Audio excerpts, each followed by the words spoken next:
Hi, welcome to Miss Music, or welcome back to Miss Music. It's kind of weird, I find it weird anyway, how some videos get very little traction and then maybe a year later they suddenly take off. I was surprised recently by how many views the video I made of Prince's album Lotus Flower, how many views that I've received after languishing on the channel unloved for a year or so. Maybe that is my fault. I hope many more people take a look at today's video because the artist is really worth discovering. As always, I will give you 3 reasons why I think you should listen to today's album. It has been on my list. It was released months back. It's been on my list of albums to get round to for quite a while now, and I have finally managed to listen to this album. I'm going to mangle the artist's name. I apologise. It's Ichiko Aoba's 2025 release, Luminescent Creatures. It's a sublime piece of work that you really, really need to take a listen to. Wikipedia lists Aoba as a Japanese folk singer, but I'm not sure I would agree with that. Luminescent Creatures is not a folk album. It's much more ambient in nature, and it's very, very beautiful. Aoba has been inspired by the music of Disney and the studio Ghibli, and that's maybe one of the reasons her music sounds quite different to me, not being familiar with the styles of these two animation powerhouses. She also has provided music for a game, Legend of Zelda, computer game, and again, computer games are something I'm just not really aware of. Luminescent Creatures to date is the only work I've heard by this artist. So if you're familiar with her other offerings, let me know what I should listen to next. As always, like the video if you want people to know this music, and subscribe to join in the conversation. Because I play the tracks from the album, if this channel were ever to make money, that would go directly to the artist. And I think they gain royalty if you listen to their music on this video. I just really, really want more people to discover this sublime music. So reason number 1 for listening to this album is perhaps an odd one, but bear with me. However much I think I like music, I am confronted by my own very narrow choices and the fact that nearly everything I listen to is sung in English. And this worries me because there must be so much good and interesting music out there that I never will experience. I mean, if you know of it, tell me, I will listen to it. The reason I think we tend to stick to music in our own language is that it's very difficult to enter into a track if you don't know what the track is about. Now, I lived in France for a while and out of necessity had to learn the language. And one of the most fulfilling things about learning French was being able to appreciate the music of Jacques Brel. I'm not claiming to understand everything. My French is just not that good. I am very bad at languages, so it would probably take me an eternity to learn Japanese. But regardless of Luminescent Creatures being sung in Japanese, the music is so rich, it's so beautiful, that the language, rather than being a barrier, adds to a further level of mysticism. It adds that extra level of mysticism to the music.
even without knowing the song's meaning, you have to agree that Aurora is a beautiful track.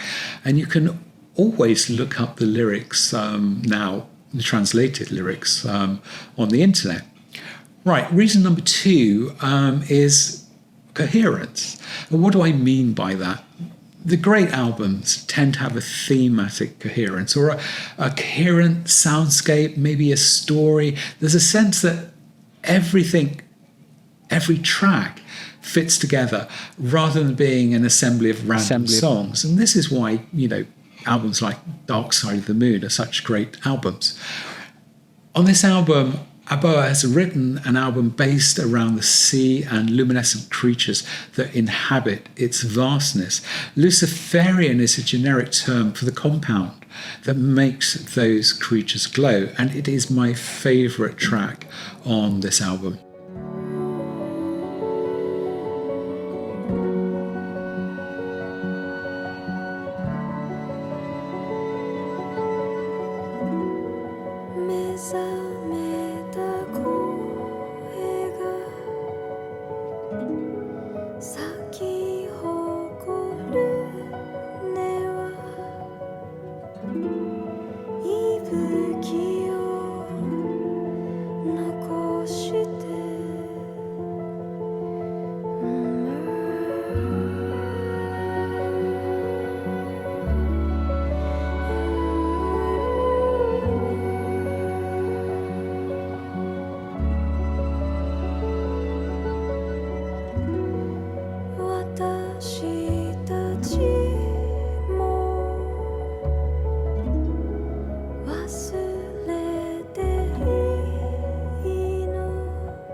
The third reason then to listen to the album has to be the beauty of the arrangements, and you really get that on that last track, Luciférine. Ichiko is on acoustic guitar and inhabits the centre of this dreamlike space, and is accompanied by an almost magical sound that brings in lush strings, harps, flutes, woodwinds. I appreciate the minimalism of each track, and correct me if I'm wrong, I think this is something that's very central to a kind of Japanese aesthetic. I remember learning a long time ago a little bit about ikebana, a form of Japanese flower arranging, and here minimalism is key, and the empty space is as important as the materials used, and I think that sums up this album: space, minimalism, and just the perfect sounds that are inhabiting this undersea world.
thanks for watching. If you like the album, do give it a like. Let more people hear this album. I just found out quite recently that the artist is going to be playing in the Royal Albert Hall next year in March in London. So, if you live in the city, go and buy a ticket. I'm definitely going to go and buy a ticket to see this show. Thanks for watching.